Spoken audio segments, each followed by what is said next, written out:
Welcome to everyone. Good morning, good afternoon to a Bogart Wealth webinar on the benefits of a financial plan.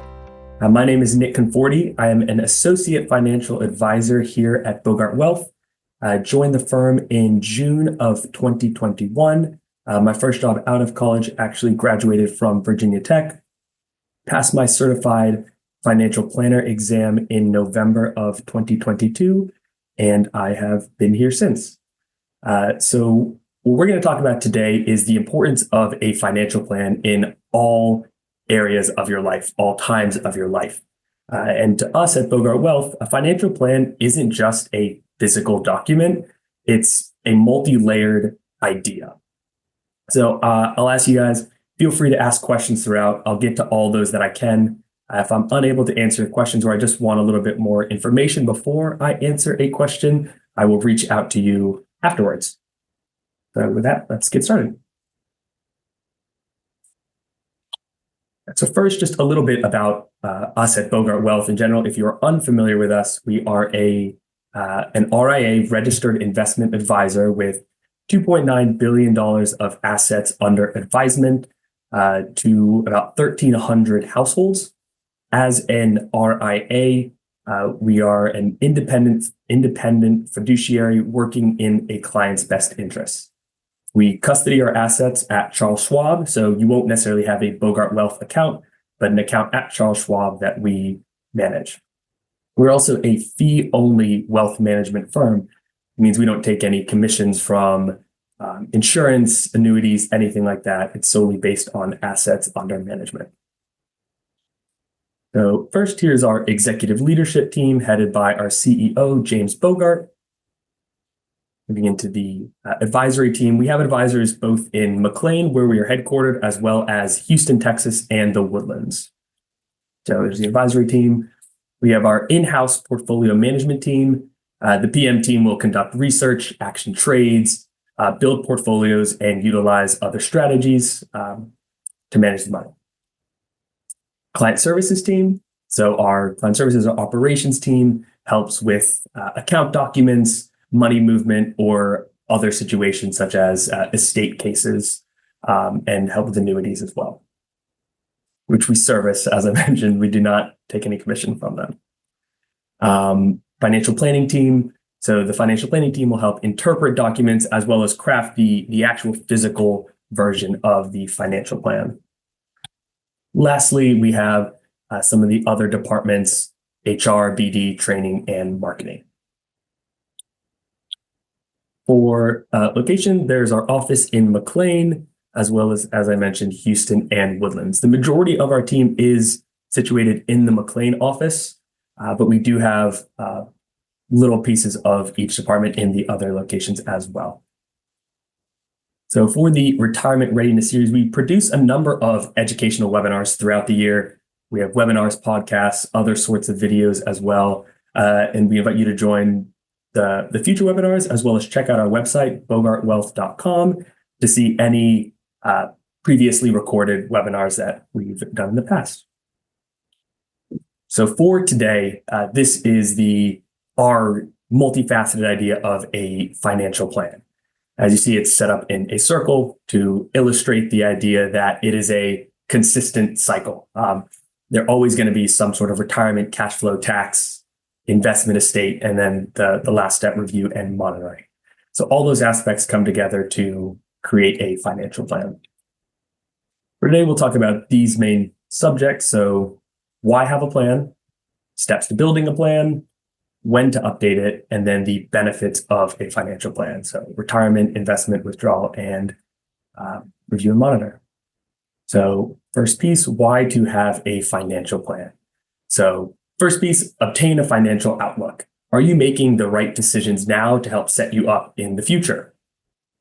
Making those informed choices. The tax code is complex.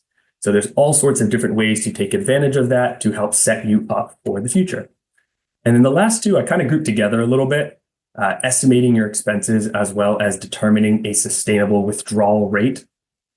From what I've seen in my experience is the people that are in control of their expenses and are aware of their expenses and maintain them to a level that fits them are the ones that succeed in the long run.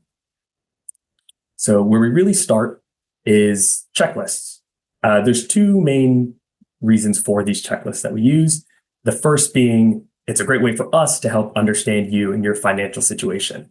There's all sorts of different categories there, whether it's retirement documents, tax, estate. So kind of goes back to a lot of the cycle that we talked about.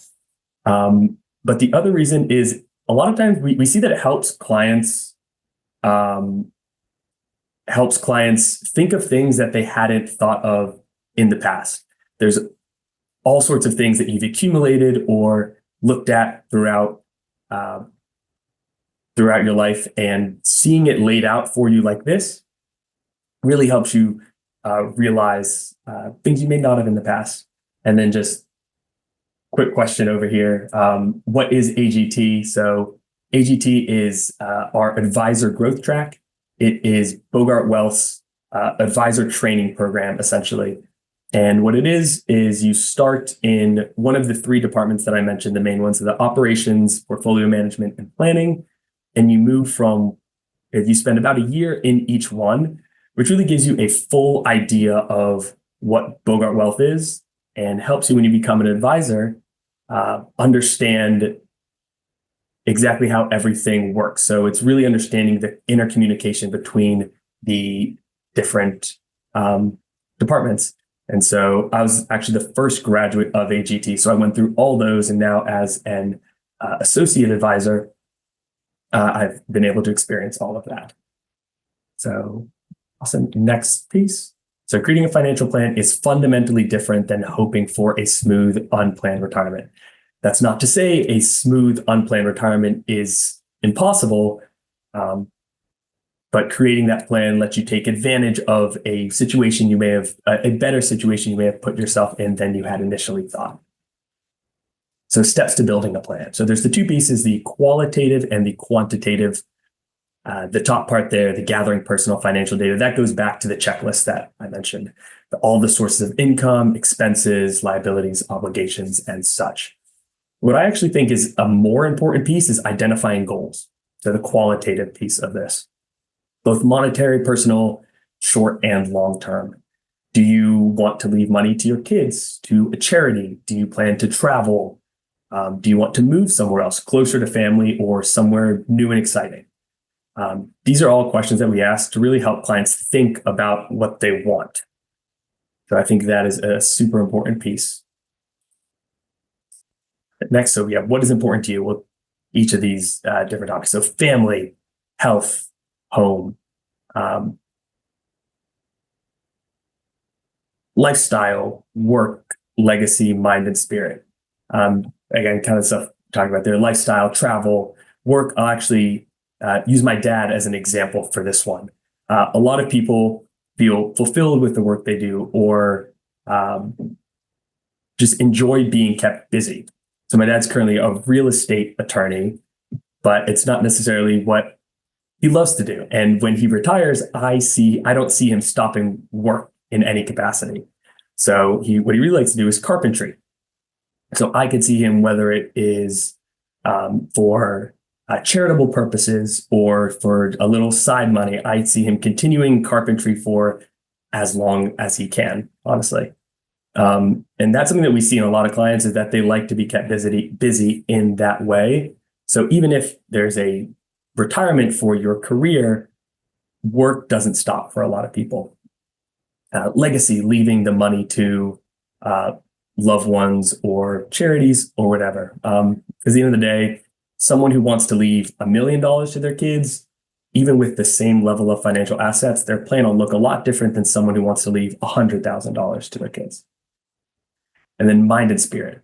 So retirement is as much an emotional decision as it is a financial one. A lot of people have spent their entire lives accumulating this wealth. And when you retire, it's now time to spend it. It's hard. It's definitely scary for some people, but it's a big part of your decision. Another benefit of financial plans. So historical averages can help us forecast future values. In a lot of these plans, if I knew what was going to happen in the future, I would be a very rich man, but I do not. So we have to use historical averages to estimate or approximate what your future will be like. So whether it's inflation numbers, tax brackets, typical lifespan, using these historical averages can help us estimate what that future will be like. There is no such thing as an average retirement. This is a topic that, or as a little phrase that I'll mention a lot throughout this PowerPoint. It looks different for everyone. So there really is no average retirement. So multi-step approach, customized to your goals, includes assured income planning for essential expenses. And then this last bullet offers flexibility to help you adapt to times when your life or your financial situation is not average.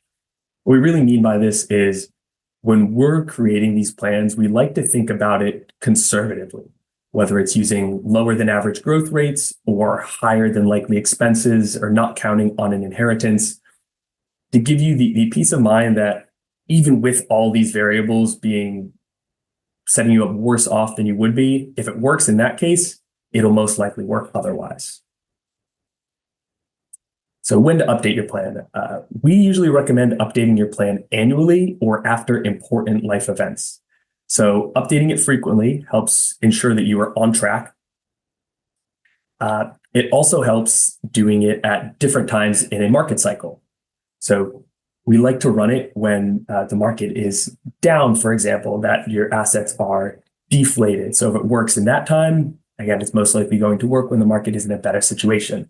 And then important life events, whether it's moving, buying a new house, new family members, grandkids, kids getting married, anything like that can vastly alter a plan. So it's important to take a look back at your plan during these times. So next, the financial planning process, starting with retirement analysis, investment strategy, withdrawal strategy, and then monitor and review. We'll go into a couple slides on each of these. So the first being retirement analysis. So understand what makes your retirement unique, prioritizing lifestyle goals and setting realistic expectations on financially achieving them. A big question is how much income will you need each year? They are the very typical names for different phases of your life, the go-go years, slow-go years, and no-go years. What these refer to is go-go years are those first couple years after retirement when you finally have all this time to do the things that you've wanted to do but may not have been able to. So a lot of times your spending level is about the same as right before you retired, just being spent on different things. Next will be the slow-go years, is after you've crossed off a lot of those bucket list items. There's still stuff you want to do, but not as prevalent. So you see a slight decrease in expenses there. We have a pretty interesting chart later to kind of detail this. And then no-go years, kind of a little bit later on, you've really crossed off a lot of the things you want to do, but there's still going to be that maybe traveling to see family or just other basic expenses. So that's when expenses are the lowest. And then realistically estimating expenses is super important, differentiating between essential expenses and discretionary expenses, as well as the idea of unexpected expenses.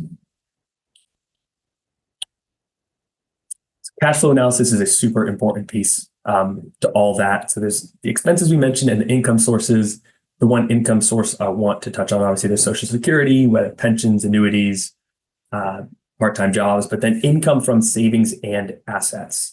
So whether that is actually selling positions you have and using that, or dividends and interest that come off of those assets. And then there's third piece, RMDs. So RMDs are, if you're unfamiliar, required minimum distributions.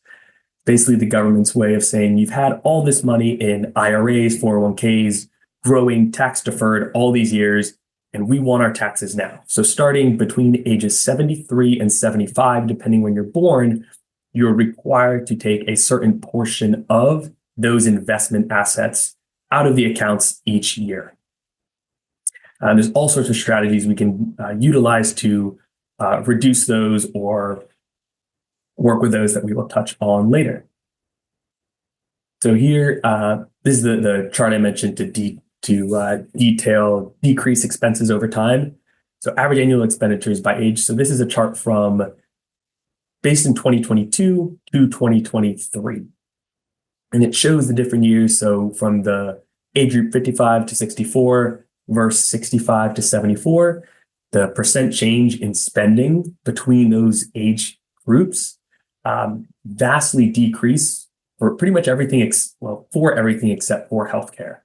And then that is even more pronounced between 65, 74, and 75 plus. So there's an example of using historical averages to show the likely future. And then there's also, so Social Security is a pretty important income for a lot of people. What this chart details is how the more money you made, the less substantial Social Security will be in relation to your income. So just here, the 176,100 is the maximum amount of earnings that were subject to Social Security tax. And if that was your income, your expenses, Social Security will cover about 27% of that. So it's about $50,000, like $46,000, I'll say. If you are earning $88,000 a year, Social Security would cover about 42% of all earnings. Down to $17,000 a year, it would cover about 90% of all earnings. And any amount you made over the covered amount of 176,100, Social Security would cover an even smaller portion of your earnings. So any sort of income for expenses will have to come from other sources. Here we have tax planning analysis. So almost everything we do is slightly in the vein of taxes, whether it's retirement or investments or estate, there's always a tax consequence of some sort. So there's listed the different tax considerations, whether what accounts you're withdrawing from, RMDs, different income, taxability of accounts, tax and Medicare, and then some of the strategies you might use. So tax performance is a big one we utilize. It's basically an example of what your taxes would be for the year. So a lot of times we'll run this in the second quarter of the year, and we'll project what your income will be from what sources, and it'll help us determine, should we take more capital gains? Should we take less?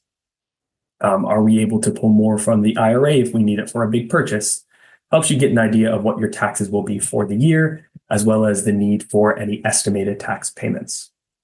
It's also charitable giving strategies could help increase your itemized deduction amount, or QCDs. QCDs are qualified charitable distributions. What they are is basically as the name implies, a charitable distribution from an IRA account once you've reached age 70 and a half. Where it really comes into play is once you've reached RMD age. What it actually does is it decreases the amount of the RMD that you will pay. So if your required minimum distribution is $80,000, you make a $10,000 charitable distribution, your RMD amount would only be $70,000. And this really comes into play when you have more, your RMD is higher than the income you need, is where that really comes into play. And then Roth conversions. Roth conversions are also a super important piece that we use typically in the time right after retirement before you start Social Security. And there's a couple of different reasons we would use Roth IRAs. One of them is to transfer wealth from a tax-deferred asset to a tax-free asset. Moving the money from the tax or the IRA to the Roth IRA allows your kids, if that's what you want to leave them, tax-free money in the future. But the other reason is it'll also decrease your RMD amount. So if you're moving that money out of the IRA early on, when RMDs come around, you're going to have less IRA assets. So the percentage that will be required for RMDs will be less. So choices in tax planning. Different types of income are taxed differently. And this is where that withdrawal strategy and the income strategy is super important. For most people, Social Security, 85% of it is taxable, while 15% is tax-free. Pensions, annuities, interest income, IRA, and 401k distributions are all taxed as ordinary income. So the typical tax rate you'll think of 10%, 12, 22, 24, 35, and 37. While dividend income and long-term capital gains are typically taxed at capital gains rates. Where that's important is the fact that capital gains rates are less than your ordinary income rates at similar levels. We'll look at those in just a second. But lastly, the Roth IRAs and liquidation of investment principal are tax-free. So here are the tax brackets for 2025. The one example I will use is someone in the 24% tax bracket for married filing jointly. So this $394,000. If you're already in the tax bracket, you'll be taxed at a marginal amount of 24%. However, capital gains rates, that number, that 394 under married filing jointly, would fall in around here. So in between this 96 and 600,000. Any new capital gains taken there will be taxed at a 15% rate. So that's a pretty significant difference there, especially considering any money raised for capital gains, your cost basis or the amount you initially invested in will not be taxed. It's only the actual gain on the amount.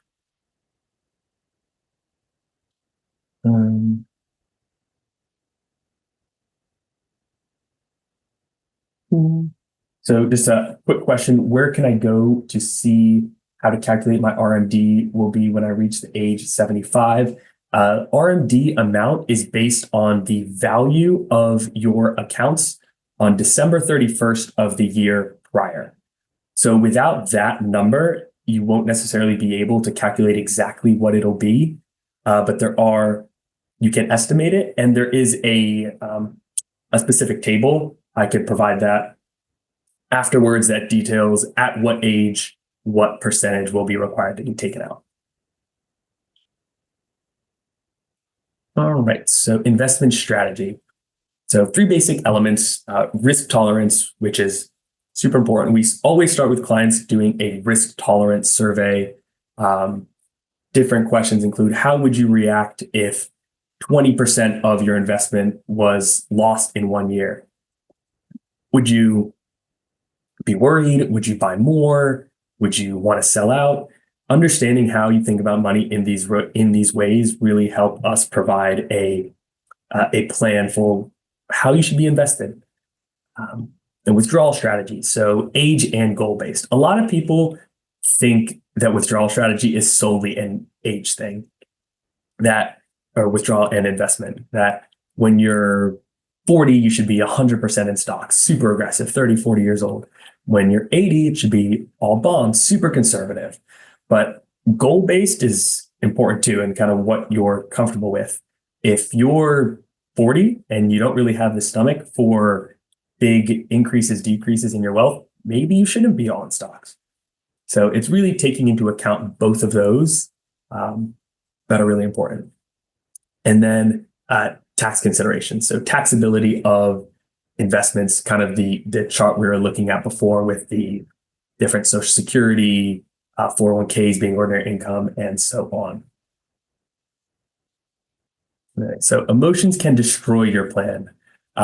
Slightly aggressive wording, but I think it gets the point across. Fear and greed can lead to buying high and selling low. What we really like to do is build a portfolio that matches your level of risk so that it will weather the storms that you are not willing to weather. Preparing for short-term expenses by moving funds into more conservative portfolios. If you have a house purchase coming up and your investments in maybe a year or two, and all your investments are in super, super aggressive investments, and there's a market crash in that first year, you don't have your house money anymore. So by moving a portion of that money into a conservative investment that is built to withstand market crash like that, whether it's cash or some sort of bond ladder, something like that, that is how we like to set it up. Next, here's a pretty cool chart that details U.S. equity market performance year by year.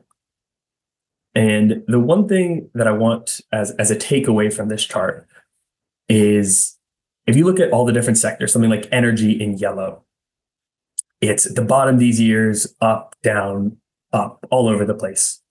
Healthcare, kind of towards the top, down at the bottom here. And this is relative to the other sectors, not a actual percentage.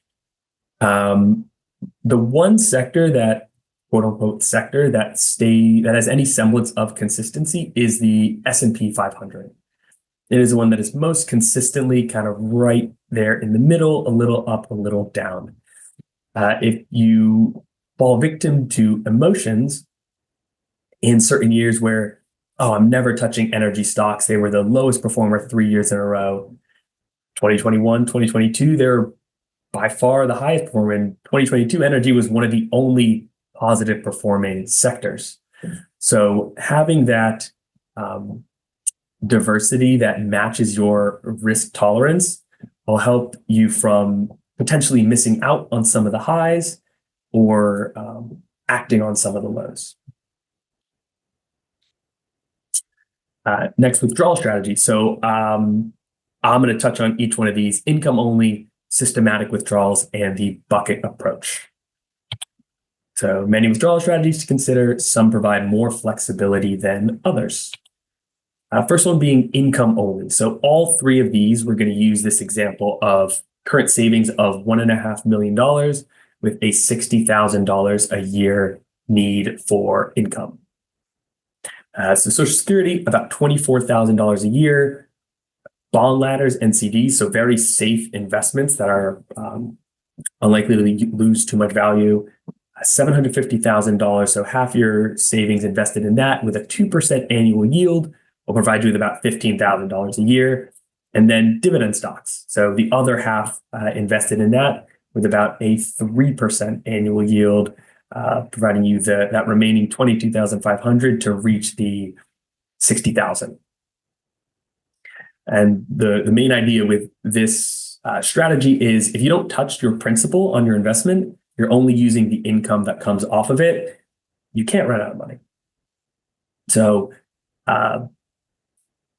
that's one strategy for some people. Another would be systematic withdrawal strategy. So still have the Social Security of the $24,000 a year. And then there is the example of a balanced portfolio. We'll touch on that in a second, but the balanced portfolio is a stereotypical 60% in stocks, 40% in bonds. And so this is with a 2.4% withdrawal rate. So you're taking 2.4% of that $1.5 million or $36,000 each year. There's also charts later on that'll show you where a 2.4% withdrawal rate works. A lot of times you'll hear a recommended 4%, and I'll show you why that works later as well. All right, so here's where the balance 60-40 that you always hear about comes from. This is a little chart known as the efficient frontier. So what it shows is, again, back to those average numbers, the real returns from 1980 to 2024 is the average return there, and then the standard deviations of return. What a standard deviation is a measure of risk. And what it really says is it's based on a bell curve, and it says that one standard deviation, so 66% of the time, the position will increase or decrease by 11%. Two standard deviations will be 95% of the time, and it's just 2 times 11, so 22% variation up and down 95% of the time. What was found is that based on these returns and those standard deviations, a 60-40 blend of stock to bonds here helps you achieve the highest level of returns for that given level of risk. So that's where that 60-40 comes from. And then lastly, the bucket approach. So the bucket approach breaks down typically into 3 buckets. The year amount can vary. Again, no retirement is average. Everyone's will look different. But the first year, or the first bucket, so the early years, will be sample investments of cash, cash-like, and high-grade bonds. This is money you're going to need soon, so it needs to be safe and liquid, easily available.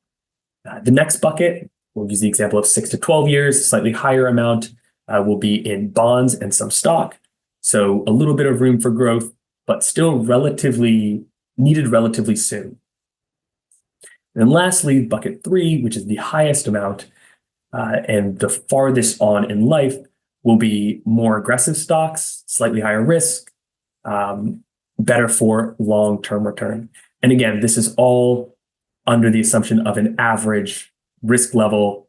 This isn't a scenario that will work for everyone. But what it really says is that your money has the most time to grow, but also the most time to recover if there's anything that goes poorly prior to, in this example, year 13. So choices, managing distributions. This is the typical recommendation we use. Non-qualified, so any sort of taxable accounts, which is where capital gains will be taken from. Qualified will be your IRAs, 401ks, and then Roth accounts. We typically advise Roths to be the last place you take money from because it's growing tax-free. You want those tax-free assets to have the most time to grow, and when passed on to wherever, they will be tax-free to them as well. So here again, good rule, but not always optimum. And then here, a little bit back on RMDs. So there's a split again, 73 to 75. As I mentioned, it forces you to withdraw a certain percentage each year. Percent increases with age. And obviously you can withdraw more, but where RMDs become an issue is when you're required to take out more than you actually need to live on. And then not taking the RMD amount. So if your RMD's 80,000, you only take out 50,000 from your IRAs that year. There'll be a substantial tax penalty on that $30,000 that you did not withdraw. Review and monitoring. So determine why and make adjustments as needed. So assets, are they higher or lower than you projected? This is where the once annual review comes into place. Is your income what you expected it to be? Is it lower? Did Social Security get a 8.5% increase or a 1% increase that you weren't expecting? Spending, is it what you anticipated? Did you have to buy a new roof that you weren't planning for? Did your car break down? One of your kids wanted a really expensive wedding that you weren't initially planning for. Portfolio, has the market been kind to you or not so kind? Did you realize that your risk tolerance was not quite what you initially expected? Withdrawal rate, have you been asking for more money consistently, or have you been having a lot of savings? And inflation, increase, decrease, your income, and then retirement goals and expectations. Have your goals changed? Along with the physical plan that we recommend being updated each year, your goals and stuff are likely to change throughout your life as well. So this is where that 2.4% withdrawal rate from the one example earlier comes into play, and the typical 4% withdrawal rate that a lot of you will hear of. So this is with an investment return of 5% and an inflation estimate of 2%. What it's basically saying is if you withdraw exactly 4% of your portfolio each year, it'll last about 43 years. So if you are 60 years old, it will last past 100. As you see, slightly any increases above that 4% will bring the amount of time it lasts longer. And then 3%, it will, you will not encroach on your full amount. There's also the example of a higher inflation with a higher investment return. So what this details is that regardless of the inflation and the investment return, as long as the real rate of return, so the difference between the two, is the same, you will get the same end result. So it's still here 43 years, even if the path itself looks vastly different. And then lastly, so review and monitor progress. Again, making adjustments to help you stay on course. Different spending strategies, withdrawal strategies. So withdrawing from the portfolio in the following order is a lot of times what we look to do asset classes with positive returns, so positions that have done well, cash holdings, and then assets with negative returns. Sometimes it's more beneficial to sell something with negative returns for tax loss harvesting, for example. But the typical order we recommend is that 1, 2, 3 there. And then next, creating your retirement paycheck. So what a lot of times we recommend is, especially when doing the withdrawal strategy of taking out a portion of your assets each year, we like to structure it like a paycheck. Some people even do 2 distributions a month. So one in the middle of the month, one at the end of the month, to basically simulate a paycheck, which is why we refer to it as such. It's important to start with a reasonable initial withdrawal rate. Always want to start close to or under that 4%. Obviously, dependent on if you have other income as well. Having a withdrawal strategy for your discretionary portfolio, using diversified portfolio is super important. But again, consistent with your risk tolerance. Implementing one of the different spending and withdrawal strategies we mentioned. And then what essential expenses will be covered for your lifetime. So I guess the main message is I don't necessarily want to say need, but it is super important to have a plan, and it really helps you understand what you want as much as it tells you if you are set up properly.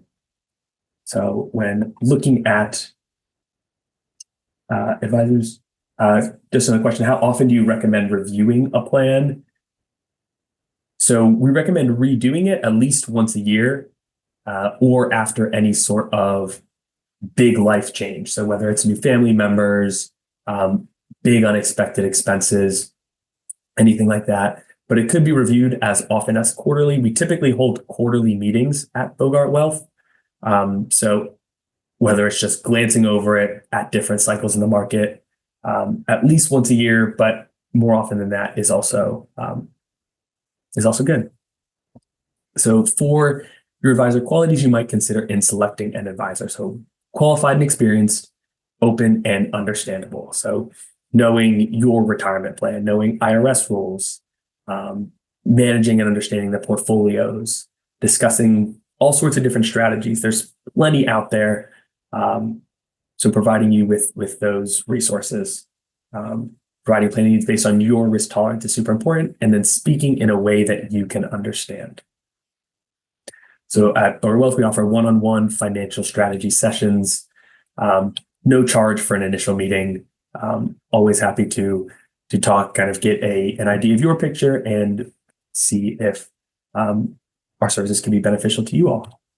So feel free to contact us with questions. The toll-free line or any of our offices located there. So thank you all for joining today. I'll stick around for another minute or so if there's any other questions, but hope you all took something away from this, and look forward to hearing from you guys. Thanks.